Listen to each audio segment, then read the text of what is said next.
How to hide country on Instagram. Hello everybody. If you are wondering how you can do that, you may follow up these steps in order to do so. First of all, you may go ahead and open up your Instagram application on your device. And then once you open it up, you may just go ahead and log in with your account and you should be finding this interface. Now from here, what you can do is you can directly head over to your profile in the bottom right corner. And once you are in your profile, the next step you can do is you may locate up to 3 horizontal lines at the top right corner and open up your settings.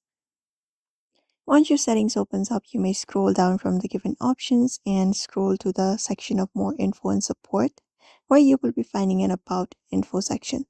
So just go ahead and tap on it.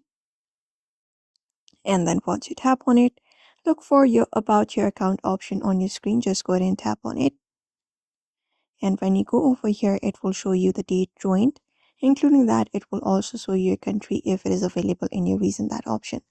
So it is not available in mine, but if it is available on yours, you will be finding this option of account based in. Just go ahead and look at this option and tap on it. And once you tap on it, it will show you this option where you can go ahead and enable and disable this option like hide and unhide it. So if you want to hide that, all you gotta do is simply turn off this option, turn on, and that is it. That will basically hide the country reason where your account is based on. So this is how you basically do it. I hope this video was helpful. Give it a thumbs up and subscribe for more tips and tutorials, and we will see you in another video.